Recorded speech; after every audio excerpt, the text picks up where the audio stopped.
Чыныгы мушташта башкача нерсе, жашоодогудай андай кооз мушташа албайсың. Спортсмен адам криминал чөйрөгө ушундай нерселерге аралашпай канча пайызы жүрө алышы мүмкүн? Жалпы спортсмендерди алганда. Спорт менен катуу алектенип жүргөндө өзүңө ишенип, 100% ишенип, мындай бир деменин ичинен чыккың келип эле ушинтип курттап каласың да. Андай баштан өттү го, анан кайталачы. жылдыз оорусу бул жаман нерсе да. Эми баштан өттү да мындай. Ошол жол аркылуу өттүк да. Бекер кылдың. Эми сен жаның коюшпайт булар. Ассаламу алейкум достор. Бүгүнкү маекке өзүңүздөр билгендей министрдин кызынын махабаты кино тасмасындагы башкы ролду ойногон Аскат Эрбаев агабыз келип отурат. Ассаламу алейкум ага, кош келипсиз. Ассаламу алейкум. Алгач суроо мындай болсун, жигитке жетимиш өнөр аздык кылат дейт. Актер, режиссер, ырчы, сүрөтчү, спортчу биз билбеген дагы көп таланттар бар экен. Кайсынысына убакыт жетип, кайсыларына убакыт жетпей жаткан кез? Азыр ушул тапта кол өнөрчүлүк менен алектенип атам. Жана үйлөрдүн сыртын кооздогон оймолорду, обналичка, кронштейн, капителдерди, ушундайларды жасап атабыз азыр. Азыр убактымдын көпчүлүгүн ошол жакка жумшап атам. Анан анча-мынча спортко. Анан калган өнөрлөр азыр турат. Катылуу бойдон. Кийинки суроо мындай болсун. Сизди бир кезде министрдин кызынын махабаты кино тасмасында башкы ролдо көргөнбүз. Андан кийин кайра жаралуу тасмадан тарттыңыз. Андан кийин көп кинолордон көрбөй жатабыз. Сунуштар түшпөй жатабы же убактыңыз жоктугунан баш тартып жаткан кесип? Азыр ачыгын айтканда киного убакыт жогурак болуп атат да. Себеби баягы бойдок кезде эми бардык нерсеге жетишип жүрө берсең болгудай экен эле. Үйлөнгөндөн кийин болсо, жоопкерчилик моюнга илингенден кийин үй бүлө багыш моюнга түшөт экен, ошон үчүн азыр жанагы башка бир жумуш баштап алганбыз, ошон менен эле болуп атат. Азыр киного азыр убакыт жок, бирок пландарыбыз бар. Буюрса жакшы бир кино жараталы деген. Түшүнүктүү. Министрдин кызынын махабаты кино тасмасы элге жакшы жеткенин ачык айтыш керек. Мыкты актерлор ойногон жок, режиссер да мыкты болгон жок деп сиздин айтканыңыз бар маектердин биринде. Кандай себеп менен мыкты жетти дегенде, идеянын өзөгү мыкты болду дегенсиз. Кино элге жакшы жетиш үчүн идеянын өзөгү мыкты, андан башка дагы кандай жолдор менен кино эл оозуна алынууга бир себеп керек? Эми ал жерде мен айтайын дегеним бар жогубуз мындай профессионал актер эмес болчубуз да. Мен айтайын дегеним ал жерде ошол болчу. Ошон үчүн киного ошол кезде тартылганда жөнөкөй эле адам элем. Андан кийин мен киного тартылгандан кийин анан актерскийде окудум да. Андан кийин анан билдим, актерский кесип кандай экен, кандай кыйынчылыктар бар экен, кандай тонкосттор бар экен, биринчи план, экинчи план деген нерсе бар экен, анализ, сценарий деген нерселер бар экен. Ошонун баарын билгенден кийин анан кийин мен ушундай бир жыйынтыкка келдим. Мен жеке өзүмдүн актерлук шеберчилигим ал жерде аябай жогорку деңгээлде деп ошо өзүмө өзүм баа бере албайм да. Ошон үчүн ошол нерсени негизи айткым келген да ал жерде. Ошол кинодо сиз дублер колдонгон жоксуз. Баарын өзүңүз аткардыңыз, сиздин ордуңузга эч ким ойноп берген жок. Демек, Жоробек жашоодо да кинодогудай уруш алат деп түшүнсөк болобу? Кинодо негизи Брюс Ли деле, Джек Чан деле жашоосунда ошол киносундагыдай мушташ албаса керек деп ойлойм. Себеби бул мушташ өнөрү бул өтө кызыктуу, мындай татаал нерсе да. Мындай ойлогон оюң ишке ашпай калат мушташтачы. Чыныгы мушташ негизи 1 минут, 2 минутка эле созулат, аябай узак созулса. Фильмде деген жарым саат мушташ коюп атышпайбы? Ал деген эми баягы постановка деп коет да. Постановка коюлат, актерлор менен иштейсиң. Сен сол жактан келесиң, сен оң жактан келесиң, сен урасың, мен кыйкырганда сен артынан чабасың. Ушундай постановка коюлат. Ошону деле постановканы коюп алып, ошону деле аткарыш кыйын. Билип туруп. Чыныгы мушташ деген бул билбейсиң. Сопернигиң кандай экенин. Ошон үчүн чыныгы мушташта башкача нерсе, жашоодогудай андай кооз мушташа албайсың. Сен ургучагыл күтүп турбайт. Ушундай шамнагай адамдар кездешип калат да. Ошон үчүн кинодогудай мен мушташа албайм азыр. Эми спортто жүргөнбүз, ошол спорттун арты менен бул фильмге келип калдым да мен. ошол спорт менен спортко болгон шыгым бар үчүн ошол фильмге келип калдым. Баягы чөмүчтө болсо казанга чыгат деп койго, ошондой бир нерсе болсо андан кийин анан постановка коюп актерлор менен, каскадерлор менен иштешкенге дагы жеңил болот да. Ошол жагы мага бул фильмде чоң жардам болду да. Демек, кинодогу колдонгон нерселерди жашоодо бир 10% десек болобу, колдонсо? Болот, ооба. 10% болот. Андан жогору айтыш кыйын. Ооба, эми бул бар нерсе да. Боевой искусство деген бул бар нерсе. Ошон үчүн мушташып жүрбөйсүзбү? Ошон үчүн бул адамдардын арасында бул бар нерсе. Ошон үчүн фильмдеги нерсенин эми ал ар бир спортчунун өзүнүн чеберчилигине жараша болот да. Кээ бирлери 50% колдоно алат, кээ бирлери 10%, кээ бирлери 5%, а кээ бирлеринде жөн эле информация бар, колдоно албайт, ушундай нерселер бар да. Эми ал кайсыл спортту ким канчалык деңгээлде жакшы өздөштүрүп алган болсо, ийгилик ошол тарапта болот да. Менин башыма мындай бир окуя болуп өткөн, азыр сизге айтып берем. Бул сизге калп, мага чын. Сиз менен болгон окуя, сиз билбейсиз, мага мен билем. Министрдин кызынын махабаты киносу тартылып чыкты. Ошол кезде мен студентмин. Мен ошондой кыялданчым. Ушундай интервью алып, сиз менен байланыш, мисалы актер болгум келчи. Биз студент кезде үйдө жатсам, радиодон Кыргызстан обондору кайсы бир радиодон Жоробектин номери деген номер чыкты. Сизде эсиңизде болсо керек. Бул номерди радиого өзүңүздүн айтымыңыз боюнча досуңуз Буркан жана Нурбек экөөнүн бирөө берген. Мен аны жазып алдым. Номериңизди жазып алдым. Токтогулга кеттим эртеси, номериңиз менде бар, Жоробек деп сохранить еттим. Анан айылдан менин бир эжем бар, экөөбүз кызыгып, мен айттым номерди, сизге чалабыз күнүгө. Анан күнүгө чалабыз, сиз жооп бересиз, тажабайсыз, 1 саат сүйлөшүп коебуз. Анан сиздин ошондо жөнөкөйлүгүңүздү бир бааладым, катуу таң калдым. Сиздин ордуңузга башка бирөө жананча кино жылдыз болгон адам, бирөө менен тааныбаган бир жаш бала менен сүйлөшөт беле, сүйлөшпөйт беле, аны айта албаймын. Ошондо бир таң калдым. Экинчиден, кече күнү биз сизди маекке чакырдык. Сиз сураган жоксуз, канча подписчиңер бар, кандайсыңар, кимсиңер деген жоксуз. Жөнөкөйлүгүңүзгө экинчи жолу таң калдым. Берейин деген суроо, сиз өзүңүздү жөнөкөй болуш үчүн атайын бир ойлонуп, тарбияланып, жөнөкөй болоюн деп өзүңүздү карманасызбы, же жүргөн жүрүшүңүз болгон ушулбу деген суроо да. Бул эми жүргөн жүрүш баягы болгон толгону ушул деп коет го. Бирок болгон толгону ушул жүрүш турушум, ушул мүнөзүм азыр эле пайда болуп калган жок да. Бул бала кезден баштап, кичинекей кезден баштап баягы үйдөгү тарбиядан башталат да. Ата эненин айткан сөздөрү, чоң ата, чоң эненин жакшы сөздөрү, тарбиясы, андан кийин мектептеги мугалимдердин, андан кийин тренерлердин, ушундай көп жакшы адамдардын айланасында мен көп жүрдүм. Ошолордун бүт сөздөрүн мен кулагыма кумдай койчумун. Анан пайдалуу нерсе катары аябай баалуу эсептечүмүн. Ошон үчүн ушул нерседен жүрүп отуруп ушул мүнөз калыптанат экен да. А мен мектепти бүткөндөн кийин эле университетке келдим. Университетке келген менен бирге эле спорт залга бардым. Ошондо чыгыштын, могу Кытайдын чыгыштын тайцзичуан деген өнөрү бар. Ошол тайцзичуан мага өтө чоң өзгөрүүлөрдү берди да. Мен ага чейин кээкчил болчумун, көк бет болчумун, мындай эч нерсени унутпай ушундай болчумун. Андан кийин мен кечиримдүүлүктү ошол жерден үйрөндүм. Акыл Абдрахманов деген агайым бар. Ошол кишиден мен көп нерсе үйрөндүм, кечиримдүүлүктү үйрөндүм, кенендикти үйрөндүм, мындай барга көкпөй, жокко чөкпөй деген сөз бар. Ошол нерсени үйрөндүм. Ошол нерсени негизи баарыбыз эле угабыз. Баарыбыз эле угабыз. Бүт баарыбыз угабыз. Бирок ошол нерсени сиңирип, ошол нерсеге калыптанып, ошол нерседе жүрүш бул өтө кыйын экен. Менен көбү сурап калса, сен жылдыз оорусу менен оорудуң беле дейт анан. Жылдыз оорусу бул жаман нерсе да. Эми баштан өттү да мындай. Ошол жол аркылуу өттүк да. Бирок биз эми ооруп, антип текеберленип, бирөөнүн көңүлүн оорутуп, же болбосо тоготпой андан чоң сүйлөгөн күндөрүм болгон жок, Кудайга шүгүр.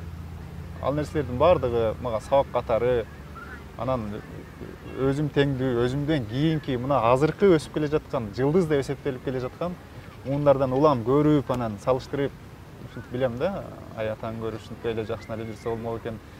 Ушундай нерселер болуп калат да. Бул жылдыз оорузун көп угуп жүрөбүз. Бул жылдыз оорузу менен ооруган адам кандай болуп калат? Бир 2-3 себебин айтып бере аласызбы? Мен билишимче ушундай болуп калат деп. Мен эми баягы жылдыз деп негизи эл аташ керек да. Мен жылдызмын дегенде ал адам ошол момент, ошол убакта жаңылган болот да.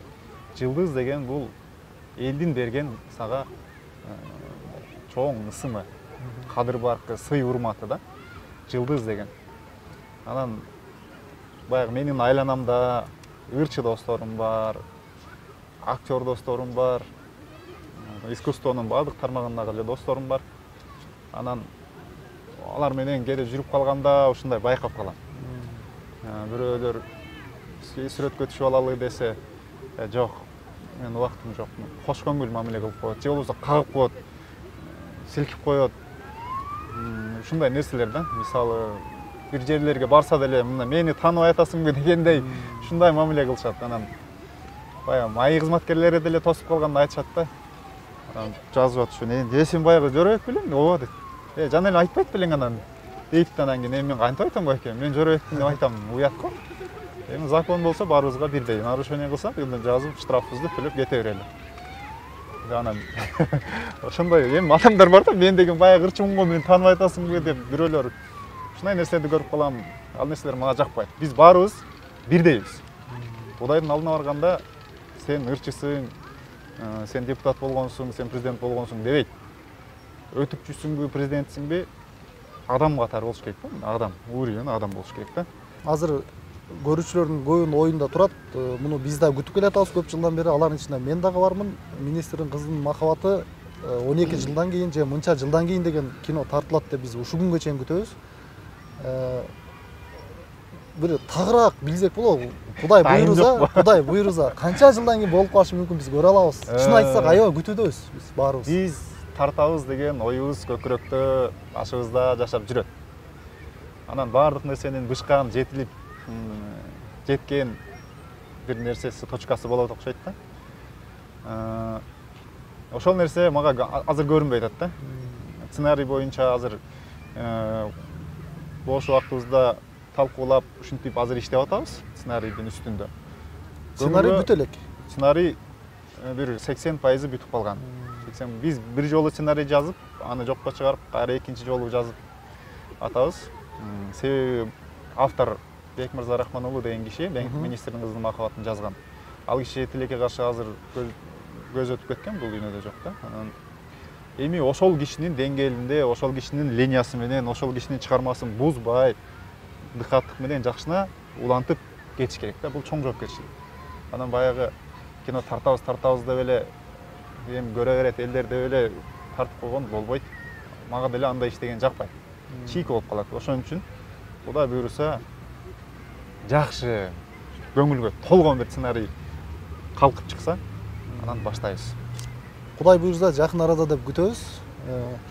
Кийинки суроо, биз жаңы эле жылдыздар жөнүндө, жылдыз орус жөнүндө сүйлөштүк. Сиз Жорабектигиңизди пайдаланып, тагыраак айтканда актерлугуңузду пайдаланып, бир анча-мынча маселе чечкен кездер болдубу? Балким өзүңүз айтпасаңыз да бирөөлөр келип, жок, сен Аскат экенсиң, Жорабек экенсиң деп сиздин маселеңизди чечишип, жардам берип, бир кандайдыр бир жерден маселе чечтиңизби? Эми маселе бул адамдардын адамгерчилигине жараша чечилет. Сен жылдызсыңбы, жылдыз эмессиңби? Кандай маселе менен кимге барбасаң да, ал жүрөгүндө адам болсо, адамгерчилик болсо, бул маселе чечилет.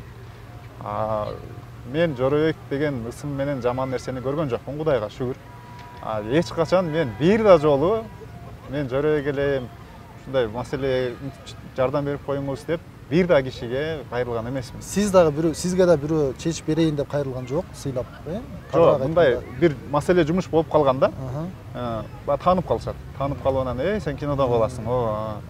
Кел, эмне болду, кандай маселе, мындай деп колдоп, коштоп, убактымды тезирээк үнөмдөп, бүтүрүп жиберген жумуштар көп болот. Бирок мен эч качан өзүм суранган эмесмин да, себеби мага анча жагы бербейт. Ошентип суранып, баягы өзүңдүн атыңды булгап, ушундай нерсе мага анча жагы бербейт да. Ушул өзүңүз суранган жылдыз орну бир учкундары деп билсек болобу? Мисалы, барып мен Жорабек элем, же болбосо мен бул элем деп суранган кез ушу жылдыздын учкундарына киреби, жылдыз орнуна, же ага киргизе албайсызбы? Аны эми точно айта албайм. Анын бир аныктамасы болсо керек өзүнчөчү. Анан бул эми муктаждыктан деле болушу мүмкүн. Мисалы, мен ошол элем деп ушундай кылалы деп атын айтып ушинткен, бул бир муктаждыктан болушу мүмкүн.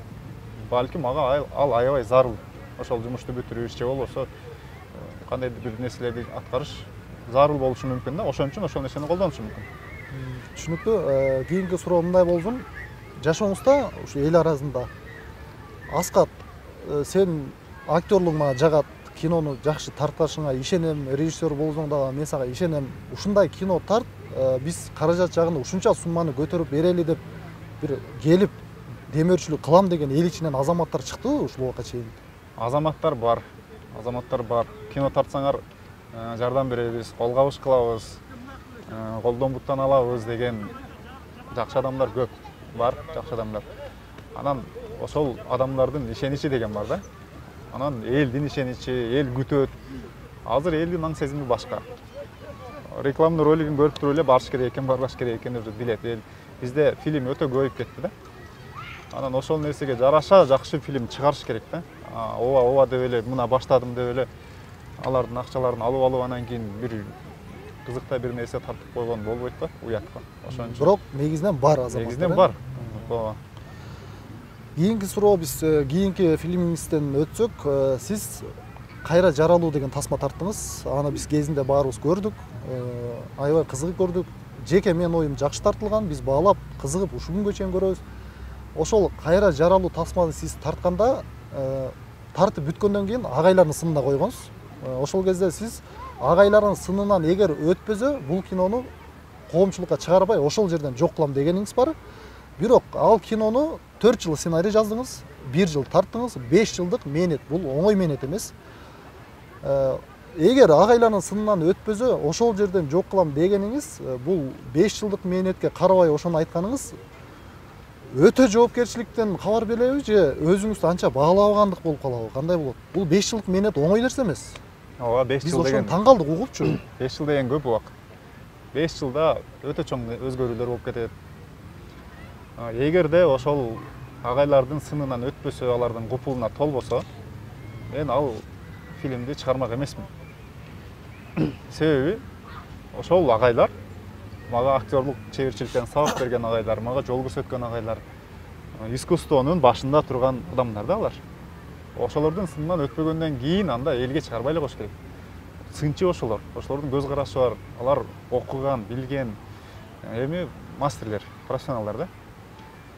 Ошол агайлардын сынына койгонмун. Биринчи сценарийин жазып бүткөндөн кийин көрсөткөнмүн агайларыма, мына ушундай жаздым, мага тартсам кандай болот? Бар экен, мына жерлерин оңдоп ичине тарт. Оңдош жерлерин оңдодум, анан тарттым, анан дагы агайларга просмотр кылдым. Чогуу ошол жерде жабык эле аудиторияда. Анан алар колдоп коштоду, жакшы, берейин деген ой бар, идея жакшы экен. Чыгара берсең болот деди. Сүйүнгөн бойдон ошентип чыгардым. Бул менин мээнетимдин текке кетпегени, менин ийгилигим. Кичинекей болсо дагы, бир күч болсо дагы кино дүйнөсүндө жогорулаганым болуп эсептелет да. Ошол Кайра жаралуу тасмасын тартканда чыгаша болгон жоксуз, киреше болду деп түшүнсөк болот. Ийгиликтүү эле болду деп түшүнсөк болот, Ооба. Министрдин кызынын махабаты кино тасмасына биз тартылганда, бизге гонорар төлөгөн жок. Кээ бир кезде маршруткадан дагы жол кирелер өзүбүздөн болуп жүргөн кесип болду дегениңиз бар. Сиз Кайра жаралуу тасмасында актерлорго кандай төлөп бере алдыңыз? Анча-мынча актерлорго, катышкандарга. Бул нерсе эң башында келишим деген болуш керек да. Мен ал жерде режиссер катары иштегенде, ошол жердеги иштеп аткан ар бир адам менен мен келишим түзөм да. Сизге мен мынча төлөп бере алам. Ушул жумушту аткарганга макулсузбу? Ал макулдугун берсе, болду, ошол сумма жазылат, төлөнөт. Кээ бирлер эми келишим бул баягы неме деп коет. Келишим акчадан да кымбат деп коет. Келишим түздүң, мисалы менин досум актер. Мен сен досум, мына актер эми ойноп берип коймо, роль бар. Мен сага акча төлөй албайм. Анын макулдугун, ыраазычылыгын алыш керек да, биринчи. Ушул нерсе бар. Кудайга шүгүр, мен актерлорума төлөдүм. Төлөгөндөрүнө. Ошол келишимдин негизинде. Министрдин кызынын махабатында болсо, келишим деле болгон эмес. Сүйлөшүлгөн деле эмес. Ура деген бойдон кеткенбиз. Светтерди көтөрүп алып, маршрутка менен ушинтип жүрүп тартканбыз. Ал кезде режиссер сиздерге да айткан жок, келишим бар, ушундай кылалуу деген да жок. Андай деле келишим деле болгон жок, кагаз түрүндө эчтеке деле болгон жок. Ошону менен тартылып бүтүп кетти, ал эми өттү, кетти. азыр сиз башка жумуш менен алектенип жүрөсүз, кинолор убактылуу токтоп турат. Негизи эле баардык жумушту токтотуп, кинодон бизнес жасап, кинодон акча тапса болобу? Бул көпчүлүктүн кызыккан суроосу. Келечекте актер болом дегендер бар, режиссер болом дегендер бар. Ушул жагын тагыраак айтып өтсөңүз. Негизи ар бир жумуштан акча жасаса болот. Ар бир жумуштан. Фильмден деле акча жасаса болот. Бирок биздин элибиздин саны, калкыбыздын саны азыраак. Калкынын саны көп мамлекеттерде бул жумуш ылдамыраак болот, анан күрдөөлдүү болот, кирешеси көбүрөөк болот. Тезирээк расход болуп кетет да. Бизде мисалы бир жакшы фильм тартсак эгерде Бишкек, Ош, Жалал Абад, чоң областарга койгондо эле элдин баары көрүп коет да. Болду. Мисалы калкынын саны көп башка мамлекеттерде, башка өлкөлөрдө бул көбүрөөк каражат алып келет. 1-2 ай жылдап кыдырып дегенде. Алар кыдырып жүрө берет. Анан кино дүйнөсү бизде көңүлдөгүдөй азыр өнүгүбөсө элек да. Эми аракеттер болуп, жакшы нерселер болуп келатат. Бул жерде мисалы киношниктерге мамлекет азыр акча баягы бөлбөйт, мындай кылып атам дегендечи. Анан баягы эмеге кино дүйнөсүнө азыр мурункудай колдоо жок да. Ар ким өзүнүн чөнтөгүнөн эле тартып атат. Ал эмне фильм болуп атат, анын сценарийин эч ким текшерген деле жери жок. Чыгарып кинотеатрга берип атат, ал элдерге кандай таасир этип атат, жаштар кандай тарбия алып атат. Андан чынын айтканда кабарыбыз жок да. Азыр ушул учурда Кыргызстанда ушул тартылып аткан, Кыргызстан ичинен бир жакшы режиссерлор дейлик, же кандайдыр бир кино тарткан бирөө келип сизде кино сунуштаса, башкы ролго канча гонорар аласыз? Мисалы, азыркы жаштар актерлор ачык эле айтып атышат. Камера астында мен мынча сурайм, ошого макул болгондор кайрылсын дегендей. Сиз өзүңүздүн ордуңуз бар, Аскат Эрбаев деген Кыргызстанга таанымал мыкты актер деп көп ишенет. Канча гонорар сурайт элеңиз? Эгер сыр болбосо. Жок, бул сыр деле эмес, бирок мен азыр мынча гонорар деп айта албайм да. Себеби аны ким тартат биринчи? Ким тартат? Режиссер ким? Кайсыл жактан келди? Же бизденби, же башка жактан келдиби? Анан сценарийине жараша. Сценарийинде эпизоддордун татаалдыгына жараша, жөнөкөйлүгүнө жараша, ошого жараша анан кийин окуп, көрүп туруп, андан кийин анан тон бышканыбыз туура болот го дейм. Азыр эчтеке жок эле айтканыбыз туура болбой калат. Рахмат. Эми спорт жакка кайрылсак, спортсмен адамдардын көбү, спортсмен жигиттер криминалга, муштумун колдонуп, көп иштерге аралашып кетишет. Спортсмен адам криминал чөйрөгө, ушундай нерселерге аралашпай канча пайызы жүрө алышы мүмкүн? Жалпы спортсмендерди алганда. Аны билбейм, эми спортсмен ар бир адамдын өзүнөн дейм. Спортсмен болгондон кийин баягы спорт деген бул ушундай нерсе. Спорт менен катуу алектенип жүргөндө өзүңө ишенип, 100% ишенип, мындай бир деменин ичинен чыккың келип эле ушинтип курттап каласың да. Андай баштан өттү го. Анан ошондой мезгилде негизи мындай таразалаш керек да. Жакшоону таразага коюш керек.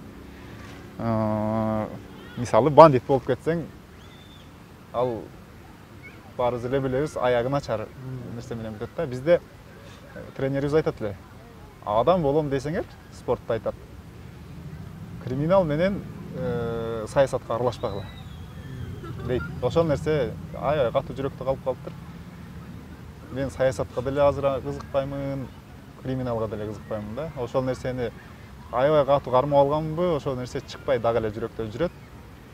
Жакшы, бирок жакшы жолдо эле кетип атыпмын, азыр талдап көрсөм туура эле. Сиз актерлугуңуз бир башка өнөр бул. Ошол эле кезде сиз кинодо гана спортту көргөзгөн жоксуз, жашоодо дагы спортсменсиз. Азыр деле мурдатан бери биз билгенден. Бир маектердин биринде криминал спортко жакын дегениңиз бар. Сиз өзүңүз мынтип барайын деген жоксуз. Сиз барайын дебесеңиз дагы бирөө сиздин актерлуктан башка спортсмендигиңизди колдонуп сунуш жасагандар болдубу? Сиз спорттун адамысың, мага кел деп. Ошол жөнүндө айтып берсеңиз, элге кызык да, бир жакшыраак андайлар. Эми көп эле болот. Бир мисал кыла аласызбы? Ар бир спортсмендин башында, ар бир спортсмендин ошондой сунуш болсо керек. Баягы ошол киного тартылып, спортту кармап жүргөн кездерде жүр мына жакка барып келе калалы, досум, мына жерде кичине бир фонддор бар эле деп чечишели депчи. Ошондой нерселер болот да. Мага крыша болуп бер, карап бер мени дегендер. Мына жакка баралы, момча бала керек болуп атат, барып маселени чечип келели деген нерселер көп эле сунуштар болот. Келечекте Кудай буйрса, сизде көп кинолордон көрөбүз деген үмүтүбүз бар. Негизи актерлукта кандай ролдордон баш тартасыз? Мен ушул ролду такыр ойнобойт элем деген бир саналуу ролдор барбы? Мисалы, Кыргызстанга белгилүү Төкмө акын Алы Туткучевдин бир карманган жолу бар экен. Кыргыздын кыздары башка улутка турмушка чыкса тоюнда ырдабайм деген. Ошол сыяктуу.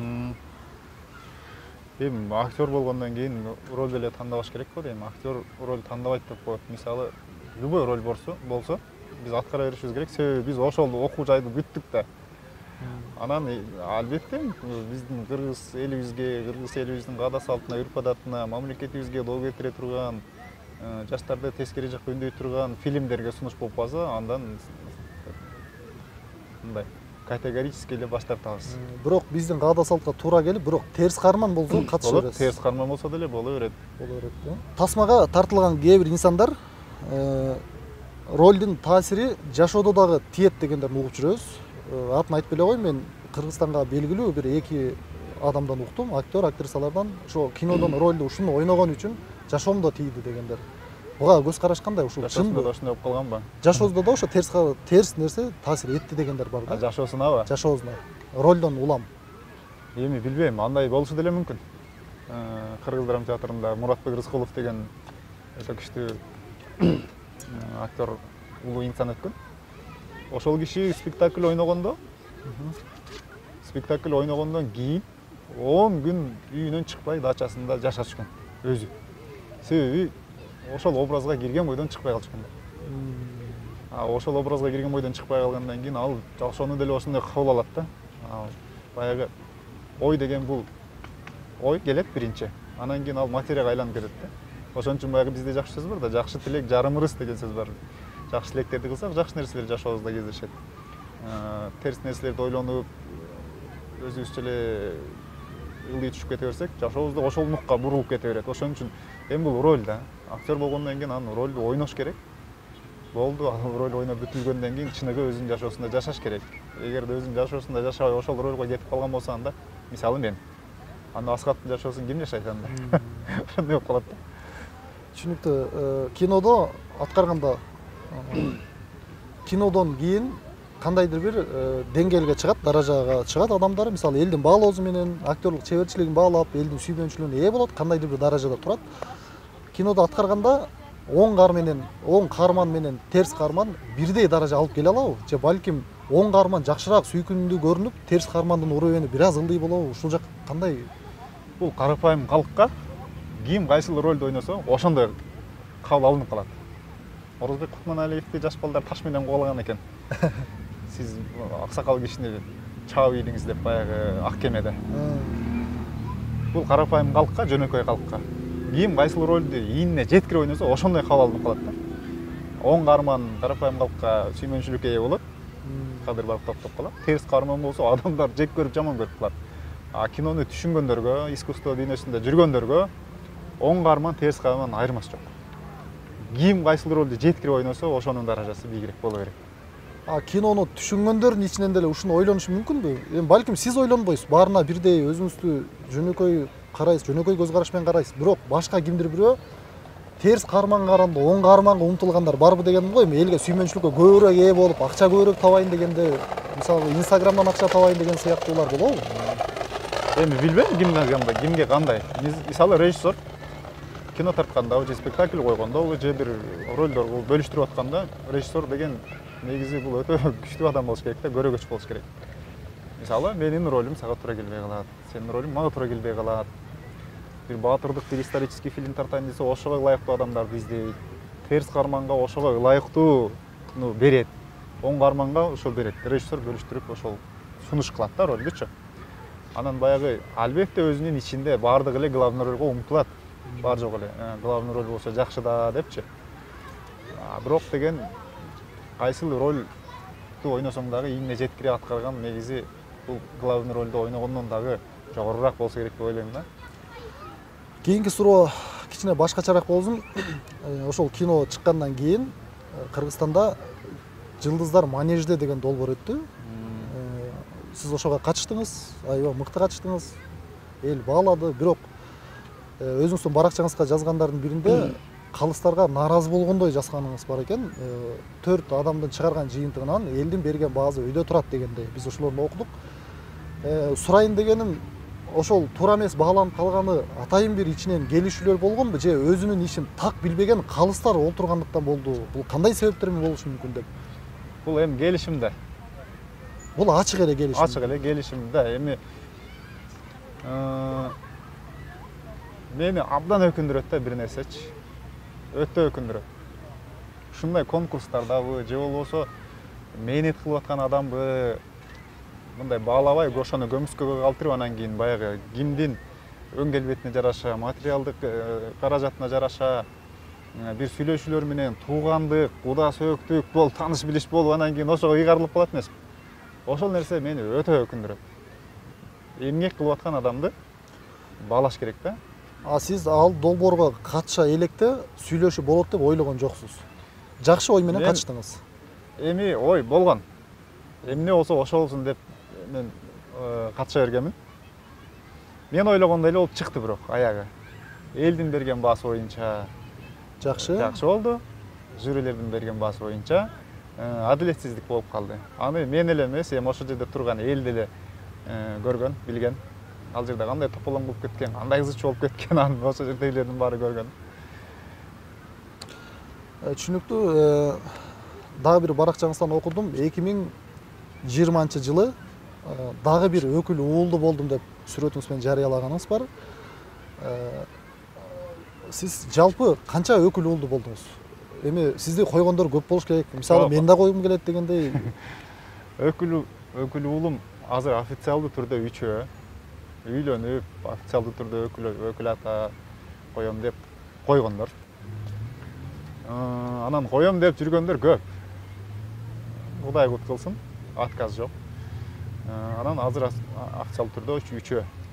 Бирок ким коем десе кабыл аласыз. Эми өкүл ата коем деп аткан болсо жок дейш уят болбойт. Достор, өкүл ата коем десеңиздер, Аскат байке жакса келсеңиздер кабыл алат. Кийинки суроо, жеке баракчаңызда биздин Кыргызстандын аалымы баарыбыз сүйгөн Чубак ажыбызды, устазыбызды катуу эскерип, аябай жакшы көрүп бир жазган эскеруңүздү окудум. Чубак ажы устазыбыз бул дүйнөдөн өткөндө сиз кандай кабыл алдыңыз? Кандай кабылдадыңыз? Мисалы биз ыйладык, элдин баары ыйлады деп биз көргөндөй, сизде кандай сезимдер болду? Элдин баары ыйлады. Алардын арасында мен деле болдум. Чоң жоготуу болду. Эми бул атаң көрү дүйнө аттың арман бойдон кала берди да, бул киши биринчи мен эртең менен туруп интернет желесин караганда эле Чубак ажынын бул дүйнөдөн өтүп кеткендигин жазып чыгарышыптыр. Анан мен ойлодум, бул бир болбогон эле бир жаңылык болуш керек. Мен жүрөгүмдө, оюмда кабыл алган жокмун, чынында. Бул киши андай болбош керек эле. Бакубат, өзү тың жүргөн киши, илимдүү, билимдүү. Андай болбош керек деп мен бирөө бир адашып жазып койгонбу же жанагындай бир реклама кылып ем деп подписчик чогултам деп жазып мындай эле өткөзүп жибердим. Жумушка келдим, жумушка келсем, жумуштагы балдар айтып калды, ушундай болуптур. Анан дагы эле көңүлдө эчтеке жок. Андан кийин жалпы уже элди айта баштап, ушинтип анан кийин баягы в интернеттен дагы маалыматтарды көргөн сайын андан кийин ишендим да. Эми жаман болду, чындыгында жаман болду.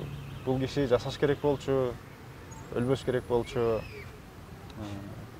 Кыргызстанда эле эмес, бүтүндөй Орто Азияга таанымал, билимдүү, улуу адам болчу. Бул кишинин ичинде эмне деген ойлор бар эле, кандай пландар бар эле биз билбейбиз. Биздин мээбиз жетпеген, биздин башыбыз жетпеген бир Кыргызстандын жаштарына берейин деген дагы жүрөгүндө сөздөрү мындай төгүлүп ташып турчу го. Бир суроону бергенде оозуңан чыга электе жооп берчү. Мындай кишини мен көргөн эмесмин. Көрүп алып аябай таң калчумун, суктанчумун чынында. Аябай эле жүрөккө оор тийди. Эми өлүм деген ак экен. Баарыбыз баш ийет экенбиз. Кете берди. Сизге окшоп устаздыгыбызды тилекке каршы баалабай жүргөндөр да бар, ошонун баркын билбей жүргөндөр да бар. Ал устазыбыз дүйнөдөн кайтканда өкүнбөй жүргөндөрдү көрдүк биз, ичибизден жаман болдук көрүп. Демек сиз устазды ушунча баалап, ушунча кадырлайт экенсиз. Демек динди жакшы карманат диндин жолунда деп түшүнсөк болот сизде. Эми мусулман баласыбыз, динибиз ислам. Бирок намазды азыр 5 маал окуй элекмин. Жүрөгүбүздө жашайт, бирок баягы динди катуу карманып, аябай деле мындай фанат деп коет го. Ошондой деле эмесмин, бирок эми ниет бар, жакшы ниет. Баягы жалкоолук деген нерсе бар, ушундай өзүбүздү өзүбүз жеңе албай келаткан нерселер бар. Пенде экенбиз да. Мындай көп нерселерибиздин өтөсүнөн чыга албай калат экенбиз. Ушинтип жүрө берет экенбиз дагы, анан кийин бир күнү келип калат экен да. Фериште. Кеттик эми деп, ошондо кеч болуп калат экен. Аны деле билебиз, аны деле түшүнөбүз. Ошону көрүп жүрүп, баягы өзүбүздү өзүбүз жеңе албай жүрүп эле окшойбуз деп ойлоп калдым да. Бул өтө кыйын нерсе экен. Анан адамдын кадырын өзүң айтып аткандай ага маани деле бербегендер толтура болду. Устазыбыздын бул дүйнөдөн өткөнүнө маани бербей, түшүнбөй деп эле карагандар болду. Бул өмүр өтө кымбат да. Өмүр өтө кымбат. Эртең экөөбүз ушинтип сүйлөшө албайбыз. Азыр эле бул интервью бүткөндөн кийин азыр эле экөөбүз кайра мынтип сүйлөшө албай калабыз да. Эми Кудайдын колунда, баардыгыбыздын өмүрүбүз Кудайдын колунда. Ошон үчүн ар бир көз ирмемди, ар бир адамдын жүрөгүн, ар бир адамдын дүйнөсүн баалаш керек да. Баалаганга жеткирсин да ошол. Рахмат. Сиздин биз интервьюлардан, башка маектерден көрүп жүрөбүз. Сиз машинанын BMW деген үлгүсүнө кызыгасыз. Дайыма BMW айдайсыз. Анан сиздин мотоцикл эми түшкөн сүрөтүңүздү көрүп калдым. Мен ошол жактан суроо бергим келип турат. Аны дагы тандап кымбат сатып алып, атайын бир кызыгыппы же кандай болгон, ошол жөнүндө айтып берсеңиз. Алдына элдер комментарий калтырыптыр, куттукташыптыр. Аны сатып алдым. Эми баягы бала кезде оюнчук ойногон келет да. Каалаган, эми балага каалагандай фантазия, баланын фантазиясы өтө күчтүү болот го. Оюнчук ойногон келет. Анан бирок ошону алып, ошол момент алып ойногонго шарт жок болуп калат, мүмкүнчүлүк жок болуп калат. Ошондой эле бала кезде көксөгөн бир мотоцикл айдасам деген нерсе бала кезден баштап эле жашап жүрөгүмдө жүргөн. Анан жүрүп отуруп баягы чубак ажыбыз деле айткан. Бала ойнош керек деген да. Ал баланы чоңдордун дүйнөсүнө түртө бербегиле. Баары бир баланын жүрөгүндө калган нерсе чоңойгондо деле оюнчук ойногусу келе берет деп айткан да. Ошол нерсе өтө туура, там айтылган нерсе экен. Мотоцикл айдаганды көксөгөн нерсе мен дагы эле ушинтип келе берди, анан скутер алдым биринчи. Скутер алып, андан үйрөнүп алып, анан кийин дагы бир мотоцикл алып, андан дагы чоңураагын алгым келип, анан дагы алып, ушинтип азыр мотоцикл минип жүрөм. Жакшы экен, көнүп калдым. Жумушка кайсыңыз менен барып келесиз? Жумушка машина менен эле барып келем. Себеби баягы орто жолдон ар жак бер жакка барып, документ иштери боюнча жумуштар болуп калат, анда машина менен. Эгер жумушка барып эле келе турган болсом, анда мотоцикл менен барабыз. Себеби эми мотоциклдин формасын кийип алып, бир офиске кирип барсаң кызыктайбы? Каскаларын кийип алып эле, ошон үчүн. Ушундай да. Жубайыңыз сизде тамакты тандабай жейт дегени бар. Бул сизде тамакты тандабай жейт дегени жубайыңыз капа болбосун деп кадырлап, сыйлап жасаган тамагын жей бергендикпи же негизи эле тамак тандабай жейсизби? Негизи эле тандабай жейм. Биз кичинекей кезибизден эми баягы Союз жаңы тарап кеткен да. Биз эми Союзду көрүп калдык да, кичине четтин. Жаңы Союз тарап кеткенде элдерде өтө кыйынчылык болгон. Мен өтө катуу эсимде калган. Нан жок элдерде. Кошуналардан нан сурасаң нан бербейт. Ун жок, өтө мен ачкалык ошондо эсимде калган да. Анан айылда чоңоюп, биз айылда буудайды, нандын дасторконго келип түшкөнгө чейинки процессти нолдон баштап мен баш менен өткөргөн билем да. Жер айдап, буудайды кол менен оруп, аны теминдечүбүз, бир темин менен алчубуз, анан кырман деп коет, кырман чапчубуз. Анан аны тазалап, анан тегирменге алып барып тарттырып, анан кийин нан жасап, анан кобузга алып жеген. Ошол баардыгы баштан өткөн.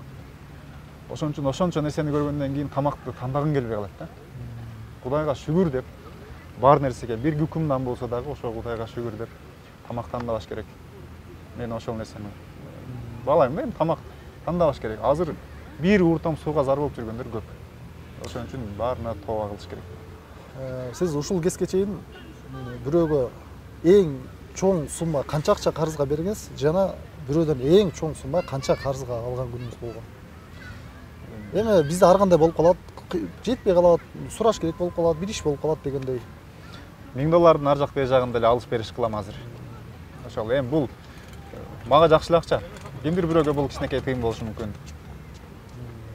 Түшүнүктүү. Индия актёру Шахруххандын мындай дегени бар. Мен убактым дайыма жетишпей, ар бир жумушума кечигип жүрөм. Жада калса өзүмдүн апам бул дүйнөдөн өткөндө башка өлкөдө болуп бир күн кеч келдим дегенин окудум. Сиздин көз караш боюнча убакытты үнөмдөп жеткирүү ордорду менен адамдын өзүнөнбү же негизи убакыт жетпейби бул жашоодо? Буга кандай ойлойсуз? Убакытты бөлүштүрүп, анан ошол боюнча иш алып кетсең деле болот негизи. Убакытты Кечикпей баарына жетишип, кечикпей баарына эле жетишсе болот. Анан туура бөлүштүрүш керек деп ойлойм да. Анан баягы орто жолдон бир жумуштар чыга калат. Эми биз кыргызбыз да. Бир жака кетип атып эле экинчи маселе чыга калат. Ал жакка кетип калабыз, анан наркыга жетишпей калабыз. Ушундай нерселер болот. Негизи убакытты бөлүштүрүп жетиштирсе болот.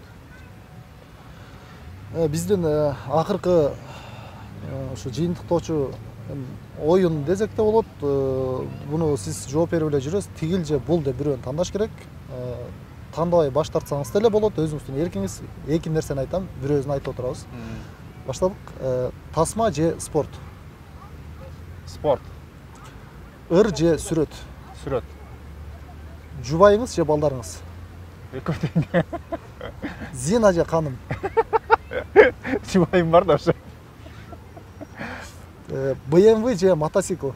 Экөөнү тең жакшырам да. Сууга сүзүү же чуркоо? Чуркоо. Саякат же жумуш? Саякат. Манты же плов?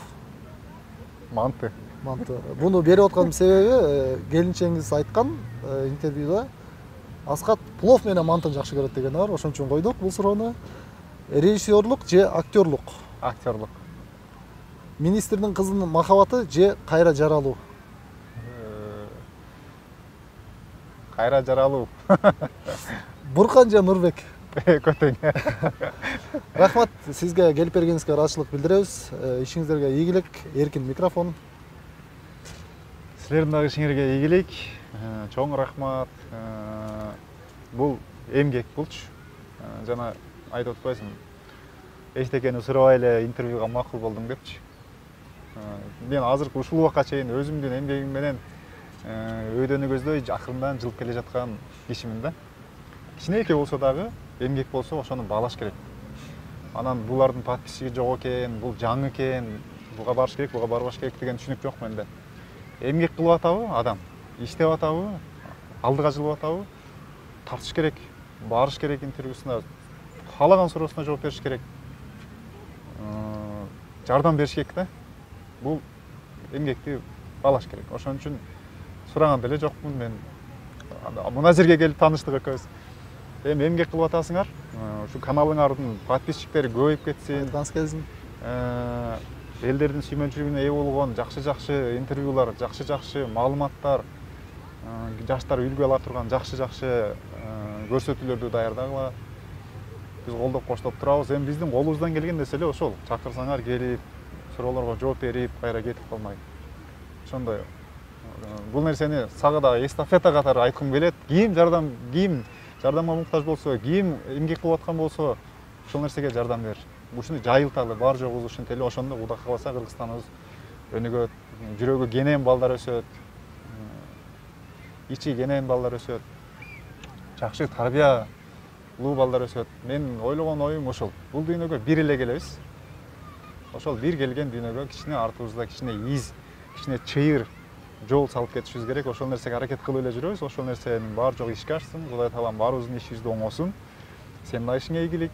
Дайыма ушундай чоң эмгектин үстүндө, чоң ийгиликтердин үстүндө жүрө бер. Ошол мезгилде бир кайсыл бир күнү сөзсүз түрдө бир чоң бийиктикке чыгасың. Ошондо айтасың. Эң биринчи интервью ушул жерде болгон, мына ынтымак паркында болгон, ошондо. Ошол нерсени Кудайым булт кылсын. Ошол нерсени Кудайым ишке ашырсын. Жөнөкөйлүк адамдын жылдызы, жөнөкөйлүктөн жазбаңыз. Сизге рахмат. Чоң рахмат. Алла ыраазы болсун. Урматтуу достор, бүгүнкү конокто өзүңүздөр билген Жоробек Аскат Эрбаев агабыз болду. Сиздер менен алып барган мен Эсен Токтоназаров. Кийинки көрсөтүүдөн көрүшкөнчө аман туруңуздар.